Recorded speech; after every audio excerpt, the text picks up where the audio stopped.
Hi everyone, welcome to AR Creations and Vlogs. Today we will discuss about digestive system అన్నమాట. So ఈ digestive సిస్టంలో ఏమేం parts ఉంటాయో ఇప్పుడు చూద్దాం. డైజెస్టివ్ సిస్టమ్ అనేది ఫస్ట్ మౌత్తో స్టార్ట్ అవుతుంది. Mouth, teeth, tongue, salivary glands, pharynx, epiglottis, esophagus, stomach, small intestine అనేది మరలా 3 సబ్ పార్ట్స్గా డివైడ్ అయి ఉంటుంది. వాటిని డియోడినం, జెజునం, ఇలియం అంటాము. నెక్స్ట్ లార్జ్ ఇంటెస్టైన్లో 3 మెయిన్ పార్ట్స్ ఉంటాయి. Caecum, colon, rectum. So caecum కింది భాగంలో అపెండిక్స్ ఉంటుందన్నమాట. సో కోలాన్లో 4 సబ్ పార్ట్స్ ఉంటాయి. Ascending colon, transverse colon, descending colon, sigmoid colon అన్నమాట. So next rectum, anal canal ద్వారా డైజెస్టివ్ సిస్టమ్ అనేది close అవ్వడం అనేది జరుగుతుంది. సో ఇప్పుడు డైజెషన్ అనేది ఎలా జరుగుతుందో చూద్దాము. సో ఫస్ట్ వచ్చి mouth, oral cavity.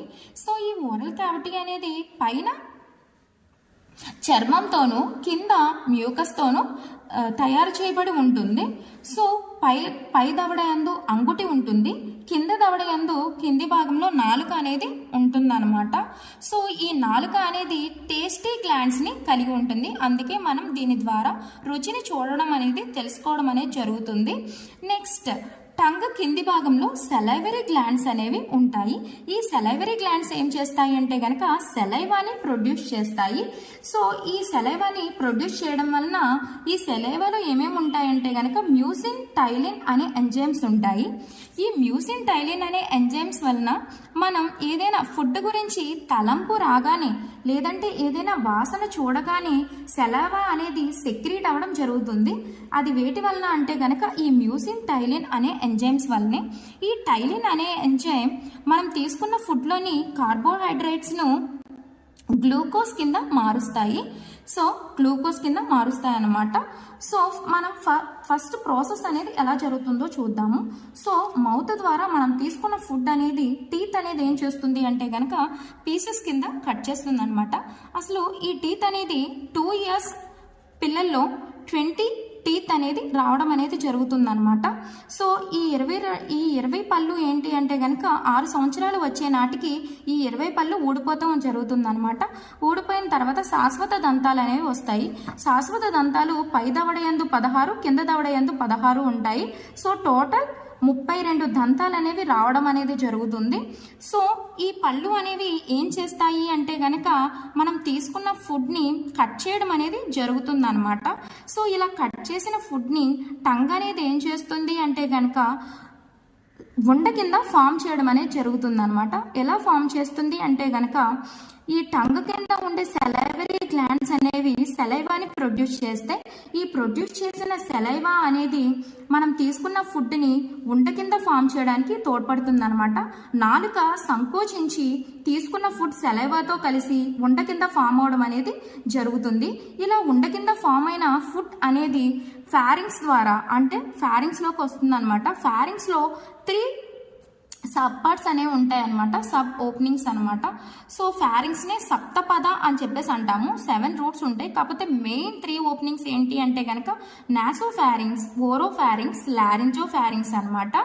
So nasopharynx అనేది అంగుటి ఈ నాసోఫారింక్స్ని క్లోజ్ చేసేస్తుంది అనమాట. అంటే ప్యాలెట్ అనేది ఈ నాసోఫారింక్స్ని క్లోజ్ చేస్తుంది.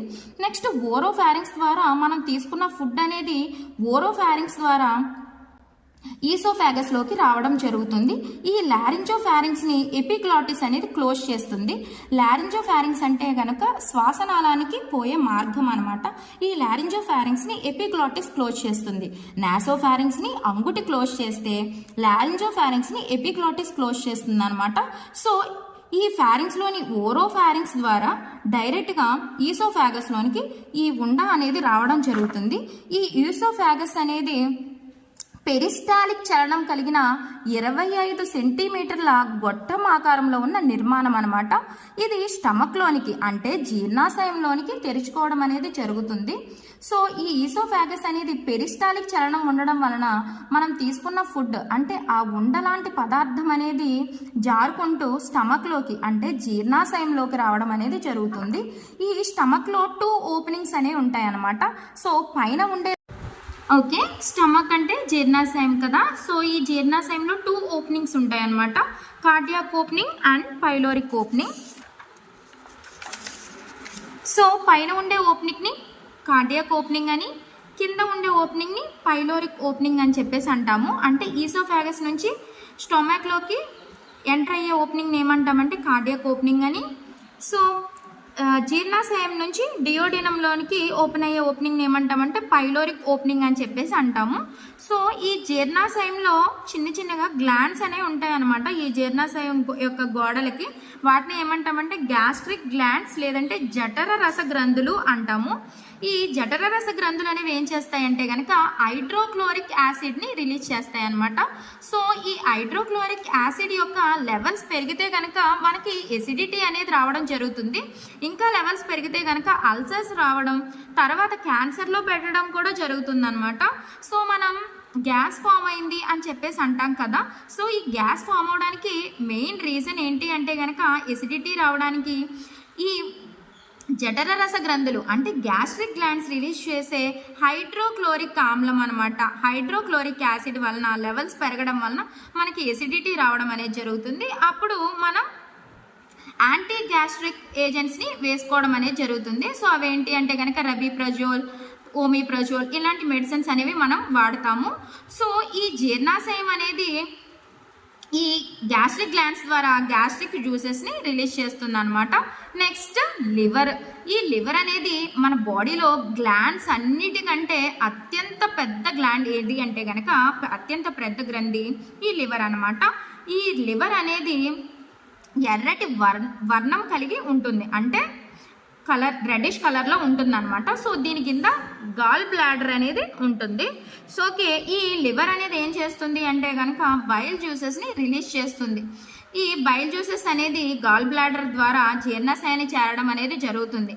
ఈ గ్యాస్ట్రిక్ గ్లాండ్స్ అనేవి ప్రోటీన్ రిచ్ ఫుడ్స్ని అంటే ఏంటి అంటే కనుక మాంసపు కృతుల్ని జీర్ణం చేస్తే ఈ బైల్ జ్యూసెస్ అనేవి ఏం చేస్తాయి అంటే కనుక కొవ్వు పదార్థాలను, కాల్షియంను మరియు వైటమిన్స్ని జీర్ణం చేయడం అనేది జరుగుతుందన్నమాట. సో ఈ బైల్ జ్యూసెస్ అనేవి కొవ్వు పదార్థాలను, కాల్షియంను మరియు వైటమిన్స్ని డైజెస్ట్ చేస్తాయి, జీర్ణం చేస్తాయి. నెక్స్ట్ మనకి బోన్ మ్యారోకి అంటే ఆర్బీసీస్ ప్రొడ్యూస్ చేసే బోన్ మ్యారోకి అవసరమైన B12 అనే వైటమిన్ని కూడా ఈ జీర్ణాశయం అనేది ప్రొడ్యూస్ చేస్తుంది అనమాట. ఓకే, సో ఈ జీర్ణాశయం అనేది పైలోరిక్ ఓపెనింగ్ ద్వారా ఈ సి షేప్లో ఉన్న నిర్మాణాన్ని ఏమంటాము అంటే కనుక డియోడినం అంటామన్నమాట. ఈ డియోడినం స్మాల్ ఇంటెస్టైన్లోని మొదటి భాగం అనమాట. ఓకే, సో స్మాల్ ఇంటెస్టైన్లో 3 మెయిన్ పార్ట్స్ ఉంటాయి, డియోడినం, జెజునం, ఇలియం అనమాట. సో ఈ డియోడినం అనేది సి షేప్లో ఉండే పార్ట్ అనమాట. ఓకే, సో ఈ డియోడినం అనేది ప్యాంక్రియాటిక్ రిలీజ్ చేసే ప్యాంక్రియాటిక్ జ్యూసెస్ ద్వారా జీర్ణక్రియకు తోడ్పడుతుంది అనమాట. ఈ ప్యాంక్రియాస్ అనేది ఏం చేస్తుంది అంటే కనుక ఇన్సులిన్ని రెగ్యులేట్ చేస్తుంది. ఇన్సులిన్ ఎందుకు ఉపయోగపడుతుంది అంటే కనుక మన బాడీలో ఇన్సులిన్ లెవెల్స్ అనేవి తగ్గితే మనకి మధుమేహ వ్యాధి అంటే అతిమూత్ర వ్యాధి లేదు అంటే కనుక డయాబెటిస్ మిలిటస్ అనే వ్యాధి అనేది వస్తుంది. దీన్ని షుగర్ అని కూడా అంటాము. సో మన బాడీలో గ్లూకోజ్ లెవెల్స్ పెరిగి ఇన్సులిన్ లెవెల్స్ అనేవి తగ్గితే కనుక మనకి అతిమూత్ర వ్యాధి లేదు అంటే కనుక డయాబెటిస్ మిలిటస్ అనే వ్యాధి అనేది వస్తుంది. ఓకే, సో అలాంటి ఇన్సులిన్ని రెగ్యులేట్ చేసేది ఎవరు అంటే కనుక ఈ ప్యాంక్రియాస్ అనమాట. ఓకే, సో డియోడినం అనేది స్మాల్ ఇంటెస్టైన్లో మొదటి భాగము. ఈ డియోడినం అనేది జెజునంలోనికి ఓపెన్ అవ్వడం అనేది జరుగుతుంది అనమాట. ఓకే, సో ఈ పార్ట్ని ఏమంటామంటే జెజునం అంటాము. మనం తీసుకున్న ఫుడ్ని ఈ జెజునం అనేది అబ్జార్బ్ చేసుకుంటుంది. ఇది ఒక ఖాళీ పేగ్ అనమాట. అంటే మనం తీసుకున్న వైటమిన్స్ ఇలాంటివన్నీ కూడా దేంట్లో స్టోర్ అయి ఉంటాయి అంటే కనుక ఈ జెజునంలోనే స్టోర్ అయి ఉంటాయి. తర్వాత వేస్టేజ్ అంతా కూడా ఈ జెజునం ద్వారా ఇలియంలోనికి రావడం అనేది జరుగుతుంది. సో ఈ జంక్షన్నే ఏమంటాము అంటే కనుక ఇలియోసీకల్ జంక్షన్ అని చెప్పేసి అంటాము. ఓకే, అంటే సీకము మరియు ఇలియం రెండు కలిసే జంక్షన్ అనమాట. సో ఈ జంక్షన్నే ఏమంటాము అంటే కనుక ఇలియోసీకల్ జంక్షన్ అని చెప్పేసి అంటామన్నమాట. ఓకే, ఈ సీకం కింది భాగంలో అపెండిక్స్ అనే పేగు అనేది ఉంటుంది. అంటే మనం తీసుకున్న ఫుడ్లో వేస్టేజ్ సీకం నుంచి కోలాన్ ద్వారా, అంటే ascending colon, transverse colon, descending colon ద్వారా రెక్టంలోకి, ఆ తర్వాత యానల్ కెనాల్ ద్వారా బయటకు రావడం, మల విసర్జనలాగా బయటకు రావడం అనేది జరుగుతుంది.